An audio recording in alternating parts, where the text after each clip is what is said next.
সামনে নাকি একটা নির্বাচন আছে। আমরা যদি একটু চিন্তা করে দেখি যে আমরা কি ধরনের নির্বাচন শেষ করতে যাচ্ছি।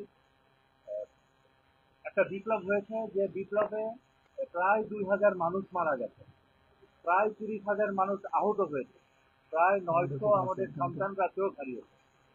এরকম একটা পরে, একটা বিপ্লবের পরে আমরা এমন একটা নির্বাচনে যাচ্ছি, যে নির্বাচনের আগে আমাদের একটা আশা ছিল যে আওয়ামী লীগ এবং তার সহযোগীরা কেউ যেন এই নির্বাচন না করতে পারে, কিন্তু আমরা দেখলাম যে আওয়ামী লীগের সহযোগীরা তারা নির্বাচনে অংশগ্রহণ করছে। জাতীয় পার্টির একটা বিপুল সংখ্যক ক্যান্ডিডেটকে বৈধতা দেওয়া হয়েছে, এটা আমরা কখনো চাই না।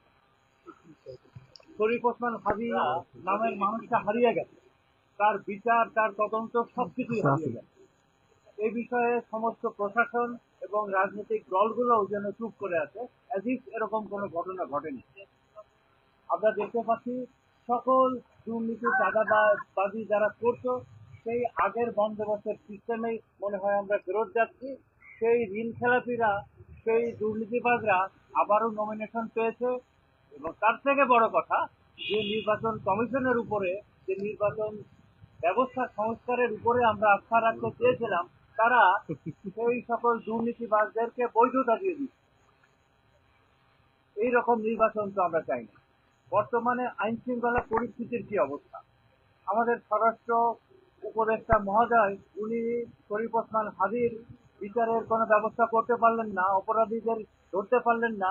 উনি দায়সারা গোছের একটা টোটাল পোড়া টাইপের একটা চার্জশিট দাখিল করলেন আমাদেরকে একটা যা তা বুঝিয়ে দেওয়ার জন্য।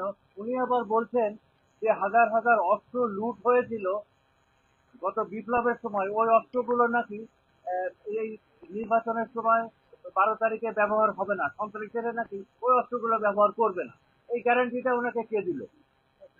ওনাকে কি জিব্রাইল ফেরেশতা এসে কানে কানে বলে গেছে যে ওই অস্ত্রগুলা সন্ত্রাসীরা ব্যবহার করবে না?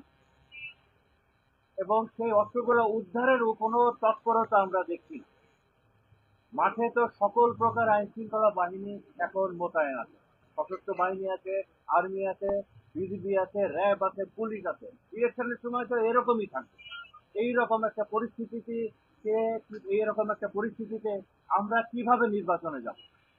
বাংলাদেশের যতগুলা ইন্ডিকেটর আছে সবগুলোই তো বলছে যে আগামী নির্বাচন একটা ব্লাডি ইলেকশন হবে, এখানে প্রচুর রক্তপাত হবে, প্রচুর রক্তপাত হবে, এখানে গুন্ডামি হবে, মাস্তানি হবে, বাট সেগুলোকে কন্ট্রোল করার মতো কোনো সিমটম আমরা এই সরকারের দেখছি না। তো এ কারণেই আমরা একটা ভয়ের ভিতরে আছি, আমরা একটা আতঙ্কের ভিতরে আছি। আমরা সবাই, এই সামনের নির্বাচনটা খুব ইম্পর্টেন্ট বাংলাদেশের ইতিহাসের জন্য, বাংলাদেশের ভবিষ্যতের জন্য, আমাদের অস্তিত্বের জন্য, আমাদের সার্বভৌমত্ব রক্ষার জন্য আগামী নির্বাচনটা খুব ইম্পর্টেন্ট। তার থেকেও বেশি ইম্পর্টেন্ট এই নির্বাচনটা যেন অত্যন্ত সুস্থ এবং অত্যন্ত স্বাভাবিক পর্যায়ে হয়, এবং লেভেল প্লেইং ফিল্ড বলতে যে একটা গাল ভরা কথা আছে, সেটা যেন সত্যিকার অর্থে বাস্তবায়ন করা হয়, বাট সেটার কোনো লক্ষণ আমরা দেখছি না। তো যে কারণে আমরা সাধারণ মানুষ, আপনারা সাংবাদিক ভাই বোনেরা আছেন, এবং বাংলাদেশের সকল মানুষ, আমাদেরকে সোচ্চার হতে হবে, আমাদেরকে কথা বলতে হবে, প্রয়োজনে আমাদেরকে সমবেত হয়ে চিৎকার করতে হবে, যেন যে কোনো ভাবেই দুর্নীতিবাজ, সন্ত্রাস, বিদেশি নাগরিক এবং একই সাথে, এবং আমাদের দেশে তো দেশের নাগরিকের কি অভাব আছে নাকি যে বিদেশ থেকে আমাদেরকে হায়ার করে আনতে হবে, ইম্পোর্ট করে আনতে হবে, এবং এই ঋণ খেলাপি, বিল খেলাপি, চাঁদাবাজ, এদেরকে আমরা নির্বাচনে চাই না, এদেরকে আমরা বয়কট করতে চাই, এবং আমরা অত্যন্ত শান্তিপ্রিয় ভাবে, শান্তির সাথে আগামী ভোটে নিরাপত্তার সাথে অংশগ্রহণ করতে চাই এবং ভোট দিতে চাই।